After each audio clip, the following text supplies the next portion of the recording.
También saludo con mucho cariño a mi muy querido amigo y hermano masón Juan José Dávalos. Juan José Dávalos, bienvenido a esta nueva emisión de nuestras charlas entretenidas.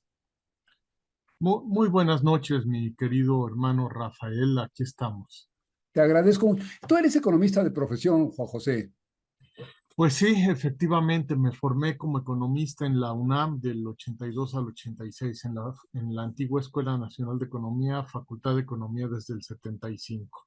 No, pues ya tienes una muy buena experiencia en esto. Y oye, te quiero felicitar, discúlpame que sea yo, digamos, un poquito, pues que tratando de dar gusto a los amigos, comentar con ellos que hoy estamos festejando que estás teniendo una nueva nominación, estás tomando la dirección de un CONALEP allá por Azcapotzalco. Eso me da mucho gusto.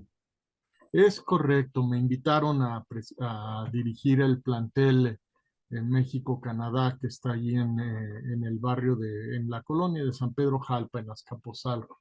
Pues es una prueba ahí con la formación de profesionales técnicos jóvenes de 14, 18 años, más o menos es el rango de edad, y pues un verdadero desafío que salgan adelante, formar a los jóvenes en condiciones muy duras que requieren mucho trabajo para ellos. ¿Qué se estudia en CONALEP, Juan José? Sí, ¿qué se estudia? Bueno, pues ahorita hay eh, carreras de contabilidad, carreras de licenciatura en informática, una carrera nueva que se acaba de inaugurar en ingeniería artificial. Oye, qué interesante. Pues realmente es una de las muchísimas opciones que están teniendo los jóvenes. Yo recuerdo, pues, hace muchos años tú eres joven, no captarás esta situación que yo viví, pero en mi época solamente había un puñado de posibilidades para los estudiantes. Digamos que el sueño era ser abogado, ser médico, ingeniería, arquitectura, muy pocos.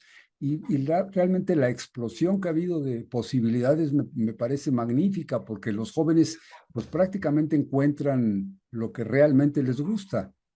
Eso creo que ha sido un factor de crecimiento pues, cultural, técnico, profesional en nuestro país que me parece ha sido un éxito, ¿no? Eh, Hubo un tanto al crear estos planteles que buscaban con el bachillerato dar una formación terminal sin negar en los años 70, sobre todo en su creación, que quien deseara pudiera hacer licenciaturas a la usanza que era la predominante, como ya mencionas, hasta aquellos años. Sí, sí, sí. Juan Pero José, te agradezco mucho que estés con nosotros y mira, creo que esta semana ha sido una semana importantísima, desde unas varias semanas atrás, pero especialmente a partir del lunes que tomó posesión el nuevo presidente de Estados Unidos, Donald Trump, por segunda ocasión. Los medios de comunicación, todos, los oficiales, los no oficiales, las redes sociales, todos, nos han bombardeado con una serie de noticias que, pues, algunas van desde lo cómico hasta lo verdaderamente peligroso o preocupante. Y ha habido declaraciones terroríficas y parece ser como que algo me preocupa mucho, que se da la impresión, o por lo menos es lo que a mí me ha causado, Juan José, la impresión en los medios de que todo el mundo, absolutamente los 7.000 millones, 8.000 millones de terrícolas que habitamos este planeta, dependemos de la voluntad de una persona que pudiera ser calificada como psicópata o por lo menos sociópata. Entonces, como que eso es muy preocupante y especialmente en la parte económica. Si recuerdan, amigos internautas y Juan José, en nuestra pantallita el banner que pusimos como eh, presentación de nuestra charla de hoy, aparece, la tenemos ahorita en pantalla, dice una frase: Trump, último sueño imperial. El canto del cisne o Scream. Y está ilustrado, al centro de las ilustraciones está el rostro de Trump con esa agresividad, esa violencia que tiene normalmente en sus posiciones.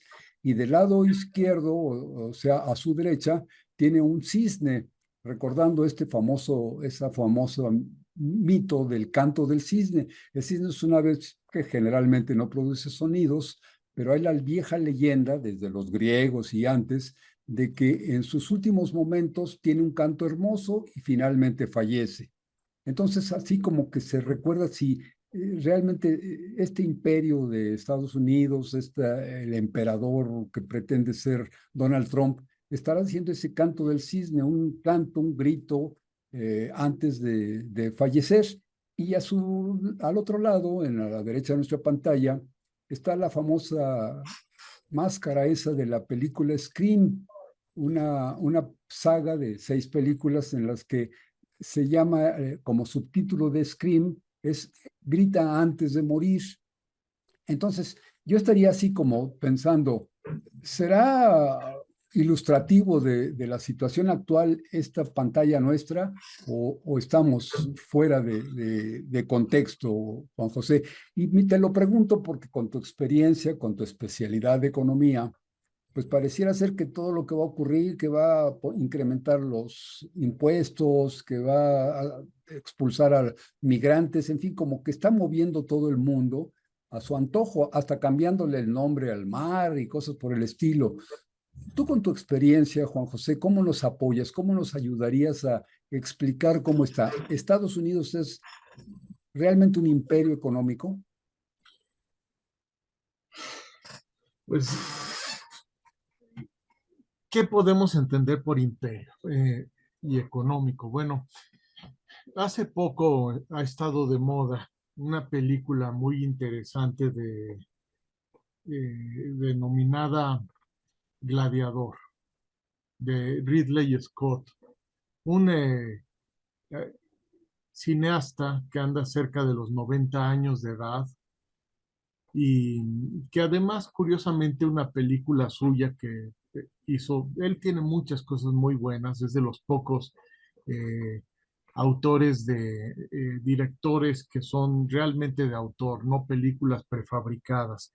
Eh, Hacia inicios de los años 80, en una década muy premonitoria, precisamente lo que se vio fue el derrumbe de la Unión Soviética y venía un cambio en el orden mundial, del orden del que estamos viviendo ahora. Y es muy interesante la visión que plantea Ridley Scott desde como diría Martí, desde las entrañas, desde las tripas del imperio, del monstruo. Eh, Plantea una visión un tanto decadente, pero pues en ese periodo lo que se gestó fue como un auge, un revivir de un Estados Unidos con una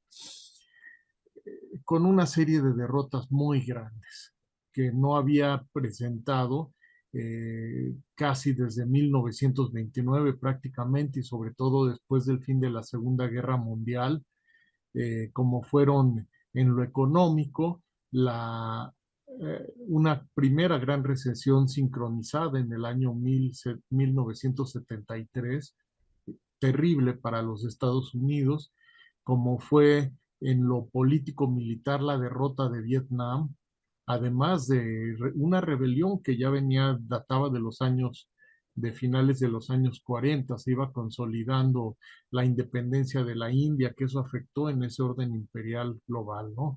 La independencia de la India con respecto al imperio británico, la China, eh, en fin, toda una serie de movimientos de liberación anticolonial y nacionalistas.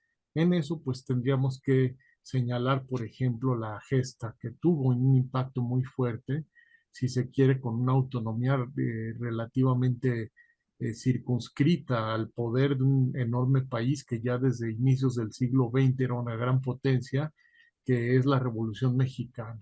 Por ejemplo, el tema de la expropiación petrolera. Primero la nacionalización del petróleo en 1910 17, por los constituyentes del 17, que allí, como han documentado hermanos masones, hubo muchos de ellos en la formación de esa constitución, y después la expropiación petrolera del 38 de los bienes de las industrias extranjeras que se negaban a hacer válida la Constitución del 17 en materia de soberanía de recursos naturales. Bueno, México tuvo un papel en esto, pero el asunto es que esto está allí en los años 70. Sin embargo, iba yo a la cuestión de la película de Ridley Scott, se ve como una suerte de mundo muy decadente, pero con un avance tecnológico tremendo, en el cual pues lo que se decía, se disputaba era la libertad, y lo que vimos poco después no fue, fue una cosa un tanto sorpresiva después del ascenso de Ronald Reagan a inicios de los años eh, 80 precisamente. Lo que se vino gestando después no fue el ascenso del mundo socialista como muchos veían, incluso yo también así lo veía, veíamos en esa década de los 90, sino que se consolidó lo que vino a entenderse después de la caída de la URSS, la disolución del bloque socialista del Este y de una serie de cambios muy importantes a nivel mundial, la apertura de las economías latinoamericanas a la inversión de los países centrocapitalistas occidentales. Lo que comenzamos a ver fue que se vino un periodo de globalización capitalista. A ver, Que, aquí, discúlpame, aquí me pierdo un poquito, pues tú sabes que yo no sé de economía, no soy economista, no, que va. y aprovechando tus grandes conocimientos, me gustaría sí como aclarar.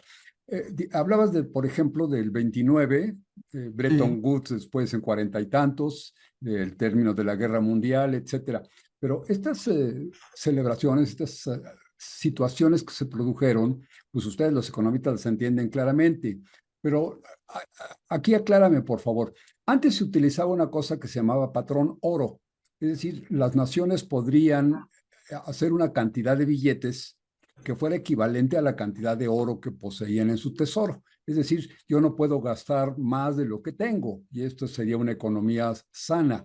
Esto nos ocurre aún en lo personal, ¿no? Si yo gasto más de lo que gano, pues voy a tener una situación falsa. Bueno, entonces las naciones habían acordado tener reservas de oro y la cantidad de oro que tenía cada nación le autorizaba a hacer una cantidad similar de billetes. Pero luego a mí me pareció, aquí es donde te consulto y les consulto amigos internautas, ustedes que también saben de esto, se me pareció genial lo que los Estados Unidos lograron en relación con el resto del país, del mundo. Dijeron, vamos a cambiar el patrón oro y vamos a imponer el patrón dólar. Y pues toda proporción guardada, a ver si estoy muy perdido. Fue un poco como si nos reuniéramos un grupo de amigos a jugar baraja o a jugar negocios y yo les dijera, vamos a jugar con mis cheques. La inversión va a ser con mis cheques, pero mis cheques son falsos porque no tengo suficiente dinero. Pero como soy tramposo y demás, les gano su capital y entonces pues yo les pago con mis cheques que son falsos. Esto funciona muy bien. Llega el momento en que pues soy propietario de todo lo que ustedes traían en la mesa de juego o en el negocio. Pero llega el momento en el que la rueda gira y comienzan ustedes a pagarme con mis propios cheques falsos. En ese momento, pues como que la situación truena. ¿Es algo parecido a lo que ocurrió con el dólar o no tiene nada que ver con una simulación como la que estoy haciendo? estos dos movimientos que mencioné, de hecho es la primera mitad de la década de los años 70, que fue en el año 73 una recesión tremenda que afectó a los países capitalistas occidentales y en particular Estados Unidos. Esto tuvo que ver con Medio Oriente, con el ¿Por qué se petróleo, produce una pero muchos recesión, factores. José? ¿Por qué se produce una recesión? Puede haber muchos factores, pero en este caso es que todo va ligado, si me permites. Se presentó ese fenómeno. Se presentó posteriormente, además, una derrota militar a Estados Unidos. Y efectivamente también en esa década, eso no lo mencioné, y qué bueno que me hiciste la pregunta, en el año 71 se consolida estalla un problema que venía desde los años 60. Un autor ya fallecido hace muchos años, Ramón Ramírez, de la Facultad de Economía de la UNAM, era la Escuela Nacional de Economía, por ejemplo, escribió un pequeño ensayo sobre la devaluación del dólar. O sea, ya a finales de los años 60 había un problema porque el dólar ya no estaba recibiendo la demanda, no estaba siendo tan solicitado para el comercio internacional como lo era hacia finales de los años 40, pues en los años posteriores al fin de la Segunda Guerra Mundial. Y y entre otras cosas, este desprecio del mundo financiero por el dólar se convirtió, por ejemplo, hubo un caso paradigmático de Francia, de Charles de Gaulle, que demandó que los estadounidenses le entregaran a cambio de todos los dólares que habían acumulado los europeos, que todavía no era Unión Europea ni nada por el estilo, estaba en unas etapas de integración que se han venido desarrollando a lo largo de muchas décadas, pero los europeos, Francia reclamó de Gaulle que los dólares que ya tenían en ese momento los franceses se los cambiaran los Estados Unidos por oro. No, ya no querían los franceses más papel, moneda americano. Todo billete es una promesa de pago. Es un cheque. Tiene un respaldo, o es como un cheque, pero tienen un poquito diferentes funciones, pero a final de cuentas son una promesa de pago y que en última instancia siempre tiene al Estado como último garante de que es intercambiable. Pero no, pero el problema con esto es la diferencia entre el dinero y el subyacente, como se le llama en finanzas, y es el tema de que la riqueza real que respalda a un país, finalmente, esto viene dicho de mil maneras, con mil matices, desde Adam Smith, la riqueza de las naciones y Adam Smith fundamenta es el trabajo. Carlos Marx se lleva esta teoría de Smith que intenta generar una visión sistemática de por qué las economías no crecen, no crecen, son ricas o son pobres, intentar explicarlas como del mismo modo en que Newton intentó, bueno, y con gran éxito formuló una visión científico sistemática del cosmos. Bueno, el tema es el trabajo, pero no es solo el trabajo, también está desde luego la productividad, la tecnología, la organización y por supuesto entran aquí los recursos naturales. Y aquí se presta mucho a temas que explican, y lo digo de manera, si quieres, muy general, pero el cambio de Estados Unidos que en 1945, al fin de la guerra, con la Unión Soviética, que pues sí fue la que derrotó a los fascistas alemanes, tomó Berlín, etcétera, pero tenía cuánto, 20 millones de muertos. Fue una barbaridad la cantidad de vidas que dio la Unión Soviética.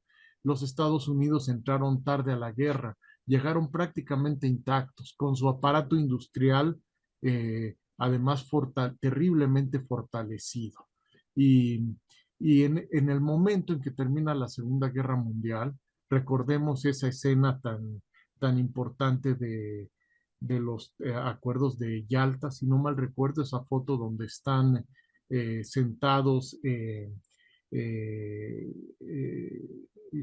Churchill, Roosevelt y Stalin. Y esta foto, que además no incluye a Francia ni a muchos otros, refleja mucho lo que se tradujo en acuerdos de Bretton Woods y demás en términos del orden monetario, en donde se acepta el dólar como moneda mundial, pero con un respaldo en una riqueza tangible. El oro, la peculiaridad que tiene respecto al papel moneda es que no es una mercancía que simplemente tenga un valor nominal. No es un objeto que simplemente sirva como promesa de cambio. Los metales preciosos tienen la peculiaridad hasta la fecha de concentrar mucho valor, de ser perdurables, de no alterarse en lo esencial. En los años 60, 70, por ejemplo, escribía John Kenneth Galbraith, todo el oro del mundo, todos los lingotes del mundo cabían en un buque tanque petrolero, por ejemplo. A lo mejor está muy exagerado decir solo uno, pero pon dos o tres. O sea, el tema es que pues todo mundo en última instancia prefiere, a menos que se garantice que una moneda nacional pueda definitivamente para toda la eternidad tener el papel de lo que se llama moneda de reserva, moneda de intercambio. No cualquier moneda es aceptada en cualquier país del mundo al cual uno vaya. Bueno, esto tiene que ver con el orden financiero, que hoy, por ejemplo, lo está revisando. Esto seguramente no he visto por razones de tiempo, que tanto se habló en Davos, pero no es casualidad que un país como Davos, que es la competencia que surge en el periodo globalizador, El país es Suiza. sí, en Suiza, por supuesto, Sí, Davos, sí. Suiza. Ese foro de Davos se construye, es como una especie de Naciones Unidas alterna, para decírtelo claro. Todos sabemos que las Naciones Unidas son ahora un papel sin fondo, una máscara que no tiene realmente capacidad de resolución para resolver conflictos del mundo, porque estamos parados en un mundo en el cual precisamente tiene que ver con la pregunta que me hacías, se impuso por la fuerza. Lo que hizo Richard Nixon, yo mencioné Vietnam, mencioné una recesión tremenda, no te he respondido lo de por qué las recesiones, puede haber causas múltiples, ¿no? El por qué se deja de producir, por qué la gente deja de poder comprar, el por qué las ganancias ya no suben, tienden a quebrar las empresas, tiende a haber desempleo masivo, parálisis, etcétera. Pero hay varias razones. Una de esas, Ahora, independientemente de eso, que es una respuesta muy técnica que te agradezco mucho, lo que nos preocupa en este momento es todas las habladas o todos los gritos, todas las amenazas que ha proferido Donald Trump desde su campaña. Lo que a mí me parece curiosísimo es que nunca ha mentido respecto a sus intenciones. Siempre ha no, dicho, por ejemplo, voy a expulsar a millones de latinos y sin embargo los latinos votaron por él. Entonces la gente, digamos que acepta de buen grado los ofrecimientos que hace, las amenazas que profiere. Y ahora nos ha amenazado, pues, por ejemplo, con castigarnos con aranceles, ha ofrecido dejar de comprar, ha ofrecido muchas cosas que probablemente sacudirían al mundo. ujú. La pregunta es, ¿realmente el mundo depende de lo que un individuo como Donald Trump decida? Ese es el problema. O sea, Estados Unidos actualmente es una nación sumamente poderosa, una nación sin duda que si tienes arriba de 450 millones de habitantes, esa sola nación, bueno, de algo comen, de algo viven, en cómo se mueven, o sea, es el principal uno de los principales, junto con China, consumidor de petróleo, es un indicador muy fuerte de la clase de economía que tienen. Sin embargo, su poderío en primer lugar, sí tiene un rezago respecto a sí misma. O sea, Estados Unidos no tiene el brillo, el empuje que tenía al término de la Segunda Guerra Mundial, cuando era indiscutiblemente un imperio. Y aquí subrayo nuevamente, el sustento tenía que ver con la riqueza real, con el control real territorial, de adelantos tecnológicos, de formas de trabajo, y tuvo, además, con esa victoria militar, que desde luego es increíble el heroísmo que hubo en el pueblo ruso, pero a los Estados Unidos esa guerra le benefició tremendamente. O sea, no es solamente que hubiera habido keynesianismo, que el Estado está regulando la economía de 1945 a los años 70. Pueden, desde luego, una política económica, monetaria, fiscal, comercial, industrial, etcétera, coadyuvar a que una economía se impulse. Pero sin duda alguna, Estados Unidos se vio beneficiado por esa guerra tan tremenda que devastó Europa, que devastó Rusia, que dejó dos bombas nucleares sobre ciudades llenas de mujeres, niños y de personas desarmadas e inocentes. O sea, era un imperio y ellos lo saben perfectamente. Esto no me voy a meter ahorita. Si me das oportunidad al rato regreso al tema de Gladiador y de Ridley Scott, pero el asunto es que su economía imperial capitalista era una, pero estaba fundada ante todo en el control de la riqueza real, factores le permiten producir no solo billetes. Desde luego se puede hacer eso, especular enormemente, decir ya gané mucho y se puede jugar con las formas en que la ganancia se reparte mediante la impresión de moneda, pero en última instancia siempre va a haber el problema de qué pasa si en algún momento es visible para todos que Claro, no es y una sí, forma, no es una forma déjame insistir en sustentada. esto, Juan Sí, José, con todo el respeto que los economistas merecen, pero las explicaciones muy técnicas, pues me parece que entre ustedes las entienden muy claramente. Pero nosotros los legos en la materia, los que no sabemos de esto, nos regimos por otras percepciones. Eh, por ejemplo, la pobreza, me pueden decir que la inflación ha bajado y que ya no hay inflación o que la riqueza se está distribuyendo, pero mi bolsillo me dice una cosa diferente a lo que están diciendo los así es. políticos. Entonces, Estados Unidos, por ejemplo, pues la verdad son miles y miles de indigentes, de personas de lo que era la clase media, como en México, clase media, que están durmiendo en sus coches, están durmiendo en las calles materialmente, que no pueden ya pagar una renta, que no hay manera de comprar una casa porque prácticamente el suelo norteamericano no hay manera de comprarlo. Compran una casita de madera, la construyen y cuando entran en bancarrota, no le pueden pagar al banco, viene el banco y se lleva la casa y queda el terreno, cosas de esas que no podríamos hablar de toda la parte técnica de la riqueza de Estados Unidos Ahí te cuando la va. mayoría de la población está pobre. Déjame saludar, te interrumpo un Adelante, momentito, ¿no? déjame Adelante. saludar a nuestros amigos internautas que nos están visitando, a ver qué opinan ellos. Mira, llegó Gina Cabrera, Gina de mi corazón, saludos cordiales amigos y queridos hermanos. Gina, qué bueno que te conectaste con nosotros desde un principio. José Luis Manrique Echeverría, manda un triple abrazo fraternal. Te agradezco mucho, José Luis.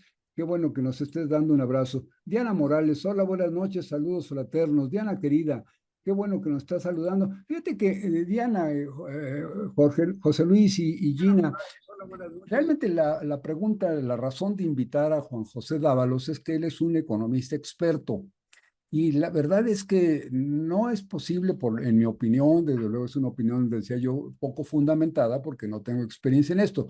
En mi opinión, Estados Unidos no podría hacernos una guerra militar, es decir, no puede mandar soldados e invadirnos como ocurrió en Veracruz o como ocurrió cuando vinieron los franceses hasta nuestra capital y demás. Una guerra de esas ya no sería factible en esta época por otras razones. No, Pero claro lo que que se sí nos puede. puede dañar mucho y nos puede invadir y destrozar es con la parte económica. Y bueno, nuestro país está desde hace 6 años o 6 años y medio, está intentando resolver sus viejas ataduras y está aumentando su producción y reduciendo la pobreza y demás. Pero llegando un psicópata, y yo me atrevo y lo digo bajo mi responsabilidad, me parece que es un psicópata tanto él como su segundo de a bordo, que es el dueño de X, de Twitter, Elon Musk, que están realmente enajenados pensando en que con su dinero personal pueden dominar al mundo. Y lo preocupante es que a lo mejor sí lo hacen, Juan José.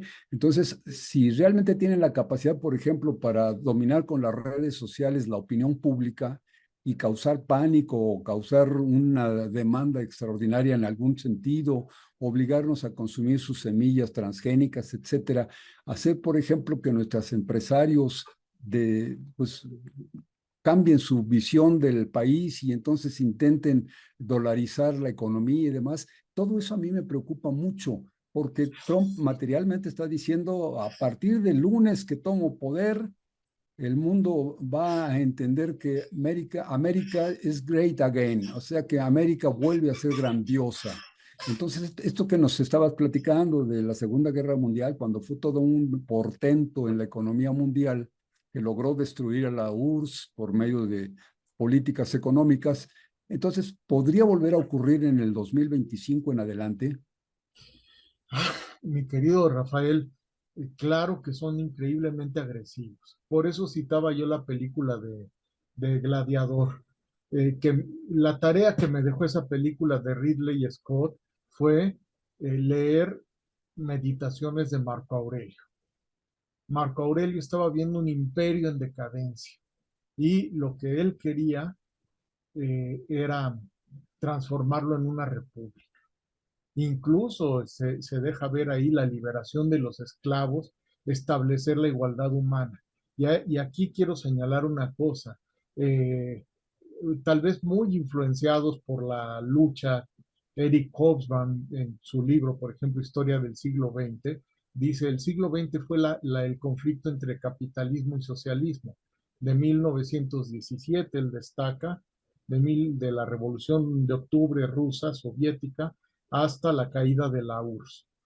Eh, Sin embargo, hay más allá que un tanto este bloque de lucha anticapitalista de los socialistas, de los trabajadores. Hay otras dimensiones de la lucha que son, digamos, mucho más de largo plazo, que sí es una visión imperial. Están convencidos de su visión racista, de su visión elitista y de la fuerza. Y además, recuerdo un maestro filósofo muy querido, por ahí anda, Jorge Juanes, que ha escrito obras, a veces polemizando con él mismo, escribió un libro famosísimo que se llama Marzo, la crítica de la economía política como fundamento. Años después escribió Los caprichos de Occidente, en donde refuta todos los discursos humanistas que pretenden cambiar el mundo. Después se volvió en un crítico muy bueno de arte mexicano, o sea, pocos conocedores como él, pero, pero el asunto con Juanes tiene que ver con cómo ves tú estos ideales en un largo plazo. Y el problema es que esa visión imperial perdura. Si hoy en día, por ejemplo, va uno a Nueva York, sigue siendo icónico un edificio, aunque ya tumbaron las Torres Gemelas y construyeron otras, está el Empire State. Todo evoca Roma, todo absolutamente.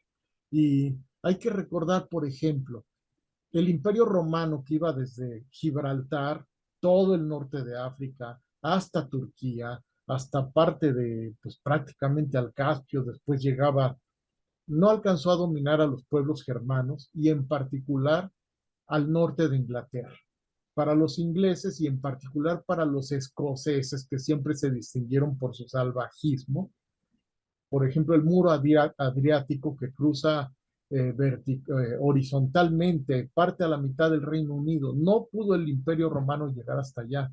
Y me decía mi maestro Jorge Juanes, y perdón la palabra, cómo una pinchurrienta isla pudo dominar el mundo. O sea, cómo pasamos de que el español era durante 3 siglos la moneda que además tenía su origen en la llamada entonces Nueva España, los doblones basados en la plata, oro de las minas de lo que pasó a llamar América, etcétera, cómo pasó a dominar el mundo y se perdió el español como lengua dominante, cómo en el siglo XIX fue el francés cuando las aventuras napoleónicas del primero y del segundo Napoleón, ¿no? De Luis Napoleón que vino a invadirnos con Maximiliano, pero el punto aquí crucial es cómo es que una pinchurrienta isla, citando a estas pláticas, creo que eso no lo ha escrito Juanes, pero llegó a dominar el mundo.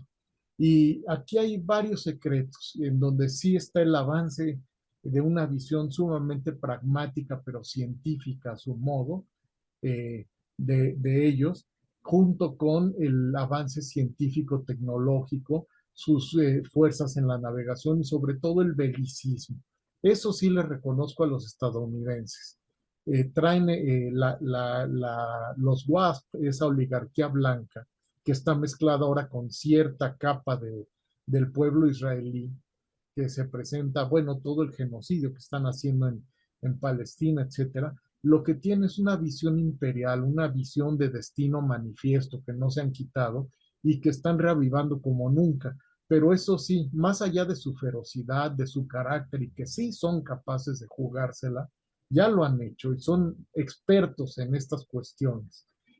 En infiltrar países, en destruir estados, en sembrar intrigas, en invasiones. Eso está muy claro, ¿no? Su lema aquel de cuando asociado con la doctrina Monroe, no tenemos amigos, solo intereses, está más vigente que nunca. Ahora, el problema es si con las puras ideas se puede sostener un proyecto imperial. Yo creo que sí tienen el carácter aguerrido y Trump está con la promesa de que va a proteger a los trabajadores, incluso está confrontando a migrantes de origen latinoamericano y mexicano en particular con los nuevos migrantes, porque les está creando un problema de gestión de la sobrepoblación que produce el capitalismo con su tecnología, con su sobreproducción. Entonces, ellos no quieren no se quieren hacer cargo de los costos ni de reconocer las causas de la migración, cosa que la 4T y el modelo de humanismo mexicano sí está reconociendo. Es un forcejeo tremendo, pero al mismo tiempo nos necesitan y no van a poder.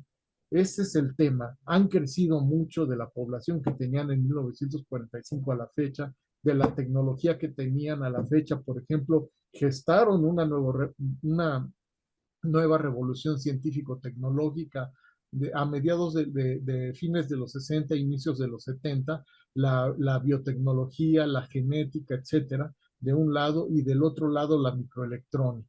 Bueno, eso ha dado unas cosas fenomenales. Han crecido, pero el tema es esto: ya no están solos los Estados Unidos en el mundo, ya no son un imperio aislado, y además el resto del mundo ya no se va a tragar la píldora. Los Me países de recuerda, ahorita que tú China, hablabas de la película esta de Espartaco, de los viejos griegos y romanos, y Gladiador de Ridley Scott. Gladiador, y recordando nuestro banner del Canto del Cisne y de la película Scream, entrando en ese término, digamos, llamémosle literario o artístico, estaría pensando, por ejemplo, una vieja fábula del enano del Tapanco. ¿Recuerdas? Creo que Lope de Vega o alguno de esos autores españoles hablaba de un helado del Tapanco, unos muchachos en el pueblo que hacían escándalo, hacían ruido, jugaban, etcétera, y se oía un vozarrón allá arriba que decía: o se callan y se están quietos o voy a bajar por ustedes, y todos tranquilos, hasta que hubo un valiente que un día subió al Tapanco a enfrentar al gigante aquel del vozarrón, y regresó con un enanito agarrado de la oreja y decía un vozarrón, pero era un enano. Entonces, no lograba su objetivo más que espantar, pero no tenía elementos realmente para cumplir sus amenazas. Eso por Claro. el enano del Tapanco, esa es una. Y la otra, pues podríamos pensar el famoso parto de los montes, es decir, de todos los montes haciendo un escándalo, un ruido, se espera que va a haber un parto gigantesco, algún monstruo que va a salir, y finalmente de entre las grietas de los montes sale un ratoncito. Entonces, esto me recuerda literariamente la posibilidad de que Trump solamente esté jugando como fullero en la baraja, lo que le llamamos los que jugamos póker o eso, el bluff, es decir, soltando amenazas, pero realmente ¿con qué las cumple, mi querido Juan José? ¿Realmente crees que podría expulsar a millones, podría poner 25% de aranceles o hasta el 100% como ha dicho? ¿De qué va a vivir su gente? ¿Qué van a comer en Estados Unidos? ¿Dónde van a poder comprar productos a los cuales le aumentaron el 100% de aranceles? No son puras habladurías. La realidad es lo que tú dices, tiene mucho de habladuría. Tiene mucho de habladuría, pero ellos saben muy bien qué es lo que han perdido. Y ese es en gran medida el tema de Trump contra los que ellos llaman los globalistas o los woke, que además quieren confundir los proyectos utópicos de izquierda, esa utopía de Galeano, la utopía sirve para andar, con un manejo de las banderas progresistas por parte de los demócratas estadounidenses, pero que en realidad desvirtúa, o sea, en fin, Tratando de ponernos un gorro de adivino, así como tratando una bola de cristal, ¿qué consideras tú que va a ocurrir en tu propia experiencia, con tu visión economista y demás? ¿Cuál sería el futuro inmediato de la relación México-Estados Unidos? mira, lo que veo de México, Estados Unidos, es que sí puede haber presiones muy fuertes contra nuestro país. Depende mucho el que no se realice en el cómo se comporte el pueblo mexicano en unidad. O sea, nos quieren poner en pocas palabras con los aranceles un impuesto imperial para pronto, o sea, volvernos un protectorado, si así lo quieres llamar, de manera más oficial. Quieren recuperar el control de puntos estratégicos. Ya se apropiaron de alguna forma, mientras el pueblo argentino no lo haga, no se revele prácticamente de la Patagonia, de la parte, de una parte importantísima en términos estratégicos para el dominio mundial, que es la Argentina, pues. eh, ¿Qué puede pasar con ellos? Nos quieren nuevamente tratar como un imperio, pero yo insisto, ni tienen la fuerza material técnica. Querer, por ejemplo, uno de los puntos más allá del blog, del racismo y prohibir a los gays, prohibir la tecnología verde, etcétera, etcétera, ¿no? El lenguaje. Es muy claro, por ejemplo, Trump en dos puntos. Uno, no vamos a ceder en ningún momento contra quienes quieren que se pierda el estado del dólar estadounidense como moneda de reserva. O sea, si tú quieres hacer comercio con otros países del mundo, lo tienes que hacer con dólares estadounidenses. ¿Por qué? Se supone que porque vas a tener que comprar y vender o pagar deuda, porque aquí sigue activo el mecanismo de la deuda, que siempre fue una deuda arbitraria, se debería condonar. El Fondo Monetario es obsoleto absolutamente. O sea, no es posible que haya deudas que pagas y pagas y pagas y pagas y siguen creciendo. O sea, esa deuda en dólares ya es absolutamente irrealizable y es una forma de dominio que ellos quieren mantener. Esa es una de las razones por las cuales quieren que el dólar siga siendo Claro. una moneda hegemónica. Ahora, te digo que yo, si fuera presidente de Estados Unidos, pues también buscaría que mi país tuviera ese control, pero la realidad me rompería las narices, porque la realidad son los BRICS, por un lado, por el otro lado está el yen, por el otro lado está la moneda, México. eh, En México no queremos la romper. China. Estamos haciendo una revolución, eso está muy claro. ¿Por qué? Puede ser muy cuestionable, puede estar empezando, pero un indicador, por ejemplo, de que hay una revolución tiene que ver cuando tocas las estructuras de propiedad, forzosamente, cuando cambias la propiedad de la tierra, cuando cambias la distribución de la riqueza sensiblemente, por ejemplo, el forcejeo con Ricardo Salinas Pliego, o sea, no es lo mismo que los grandes corporativos que concentran casi el 90% de la riqueza, no paguen impuestos y que además se les subsidie, a que paguen una parte significativa, ¿no? Perdón, pero la cuestión es que aquí, a diferencia, hay mucha conciencia histórica hoy en México de, de que no es una revolución armada, fratricida, donde nos matemos entre mexicanos, donde destruyamos infraestructura, donde nos hagamos vulnerables a invasiones extranjeras, sino es una unidad nacional. México tiene una riqueza y hoy en día sí existe la conciencia de que podemos ser una potencia, pero no en el sentido, no es siguiendo un proyecto imperial eh, como el de los Estados Unidos, lo cual Podemos hacer esa unión que tú propones, esa unión, unir esfuerzos y hacernos todos uno. ¿Se puede a pesar de la televisión y a pesar de los periódicos en contra del movimiento de claro que sí, economía humana? claro que sí, claro que sí, aunque hay riesgos tremendos. Por ejemplo, un problema es una política que sí ha sido deliberada, el despoblar a México. Despoblar, una de las maneras es el tema de preguntarnos por qué la curva poblacional hoy tiene su pico. La parte mayor de la población está entre los 50 y los 60 años de edad. No como hace 40 años eran jóvenes. O sea, el ideal para ellos es poder dominar a una población en términos políticos y económicos como lo están planteando. O sea, quieren de una forma completamente anacrónica volver a restablecer su Make America Great Again. Es, eh, Se fueron mucho con la película esta de Volver al Futuro, ¿no? Quieren absurdamente regresar al siglo XIX. Eso ya no va a volver. No pueden. Ahora, el tema es que, insisto, van a poder utilizar la guerra de una forma más cuerda.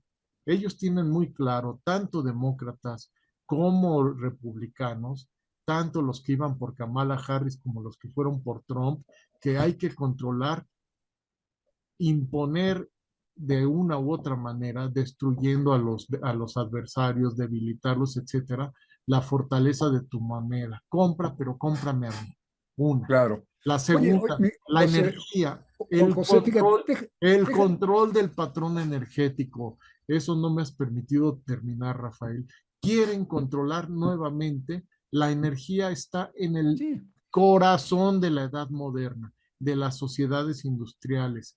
Y aquí hay una disputa tremenda. ¿Por qué? Porque los hidrocarburos sí tienen un límite y no se pueden usar indefinidamente. Trump dijo, no voy a ceder en que ante los BRICS ni ante nada para que el dólar siga siendo la moneda de reserva. Y segundo, no vamos a ceder en términos de la energía, claro, en pero mi particular pregunta, petróleo. Juan José, pero mi pregunta es, ¿quieren? Pero la pregunta real es, ¿pueden hacer todo eso? Déjame saludar. Joel Gutiérrez está con nosotros. Dice Joel, excelente tema, hay que fijar posturas y entender un contexto global que también se tiene que tomar en cuenta. Es justamente, Joel, lo que estamos platicando ahorita, es lo que le insistía yo a Juan José, porque una cosa es lo que yo quiero y otra cosa es lo que yo puedo.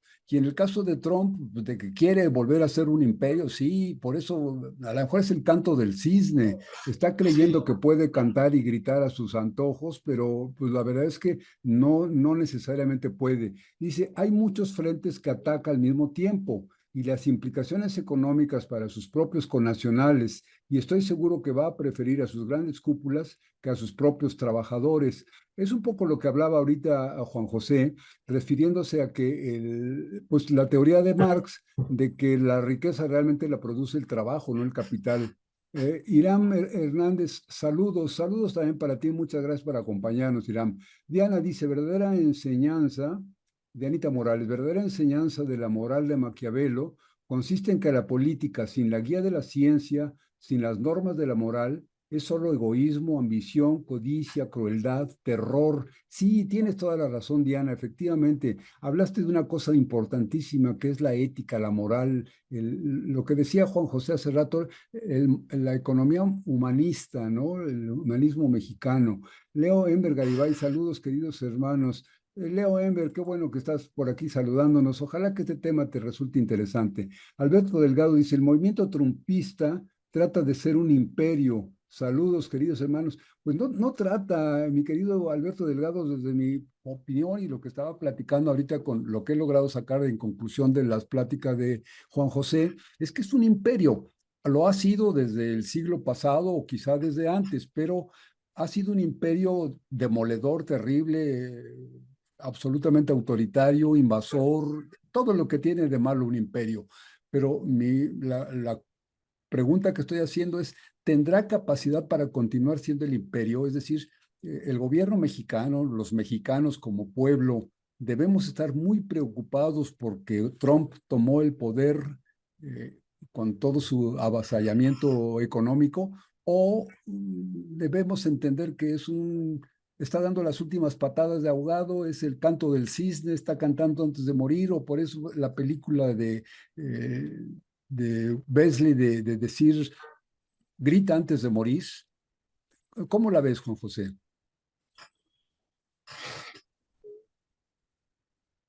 Pienso que debemos ajustarnos a nuestros recursos internos, primero que nada.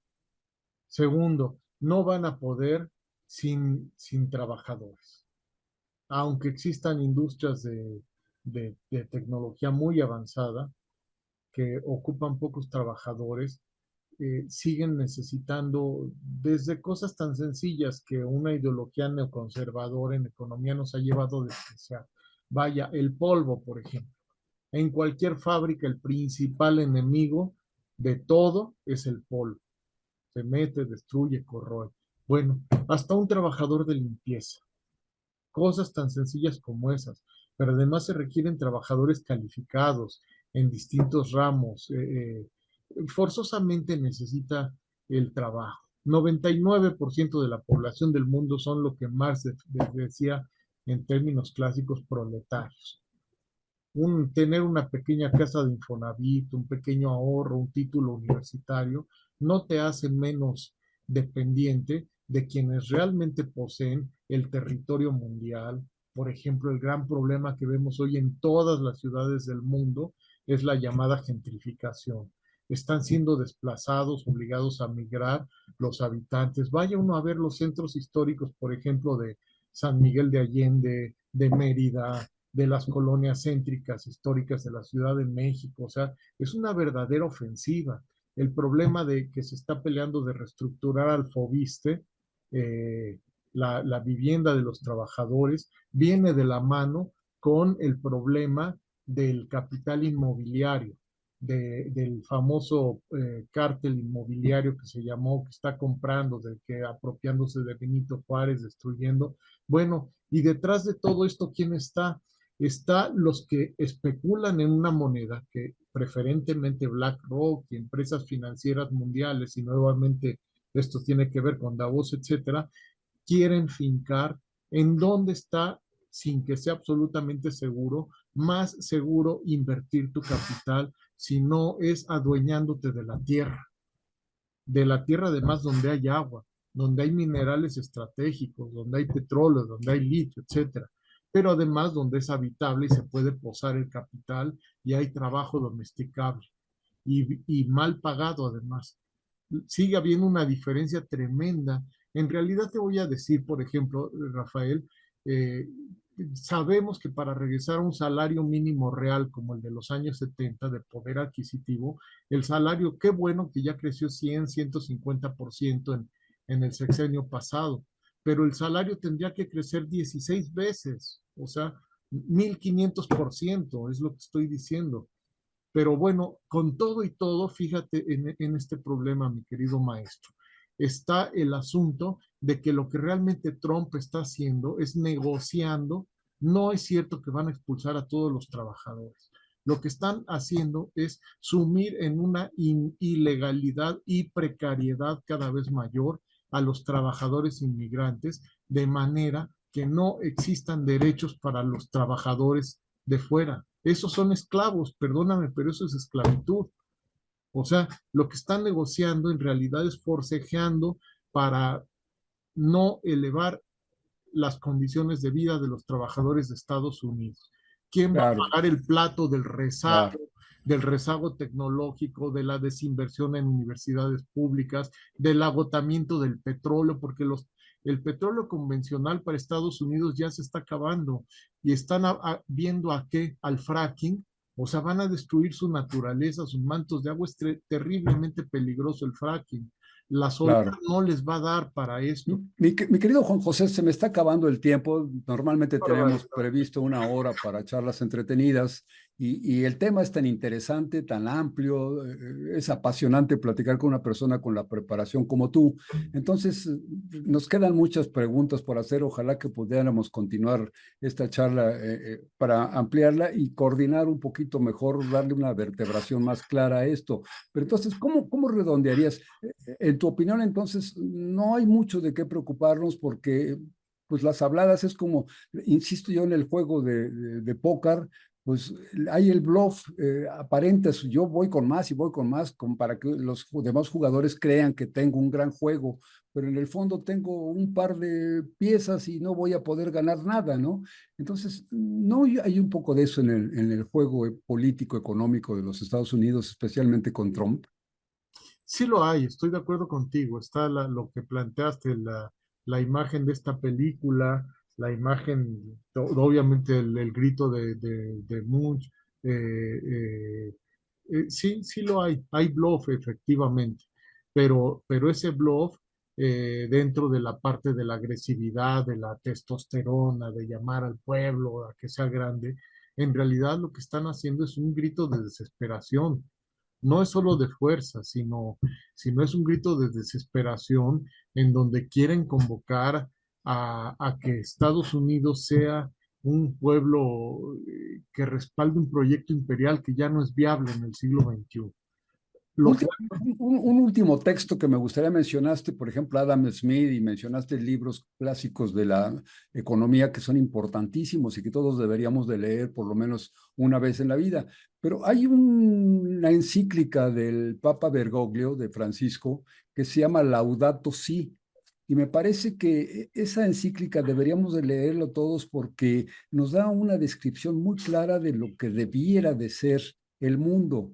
Y él habla de la economía y todo, pero habla, por ejemplo, de estos detalles que hablabas de los recursos naturales, del aire, del ambiente, del amor por el ser humano, de que el ser humano debe ser el objetivo principal de cualquier medida social o medida económica, si no, no tiene sentido.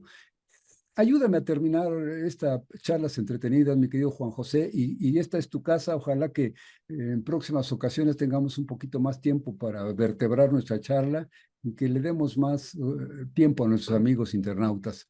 ¿Qué me comentas? Pues que tenemos que pensar en aliarnos con el pueblo norteamericano. O sea, el pueblo mexicano es un referente que tiene que reivindicar la paz, la democracia y la justicia social, pero esto implica que reconozcamos que el pueblo estadounidense es un gran pueblo. Está siendo manipulado, está siendo engañado y se le están imponiendo condiciones muy desesperantes. Bueno, el asunto es que tenemos que marcar la pauta desde nuestro país. Es lo que considero que podemos y debemos hacer. Sí es un imperio en decadencia, no va a caer por sí solo de un día para el otro, de la noche a la mañana, no, así no. Se tiene que transformar. Y aquí vuelvo, probablemente el sueño de Marco Aurelio, ¿no? De tú, Bruto, y los idus de marzo y todo, probablemente eso ocurra. Ya una vez ocurrió que un imperio muy poderoso tuvo que modificarse, aunque terminó siendo una simulación, ¿no? Cuando el emperador Constantino y se llevaron al final la bandera de la cristiandad a Roma. Mucha casualidad, ¿no? Bueno, puede volver a pasar que finalmente ese imperio, y hay contradicciones con las cuales están jugando. Por ejemplo, una cosa muy interesante de Donald Trump el día de ayer, firma para desclasificar, y esto quiere decir reabrir datos de unos crímenes que significaron el equivalente a un golpe de Estado mundial.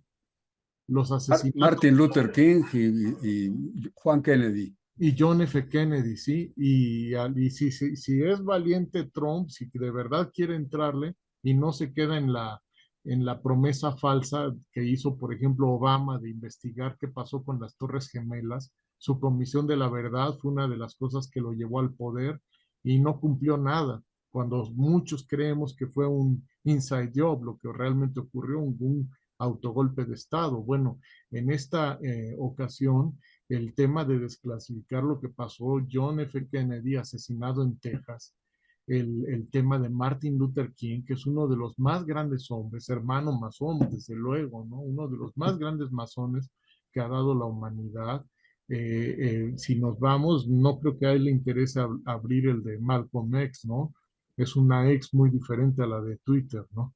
Yo creo que ni a Tesla le gustaría el caso de Musk. O sea, Tesla Claro. era un tipo muy interesante. En fin, pienso que lo que nos puede ayudar muchísimo es saber dar nuestro mensaje sin interferir en la soberanía estadounidense, sino con el ejemplo. A lo mejor vamos a pasar situaciones difíciles y no olvidemos que sí es una potencia nuclear poderosísima.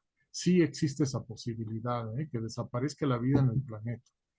Y entre eso se las tienen que ver Rusia y Estados Unidos principalmente. Los rusos no van a ceder, no van a aceptar ser esclavos de, de- Claro.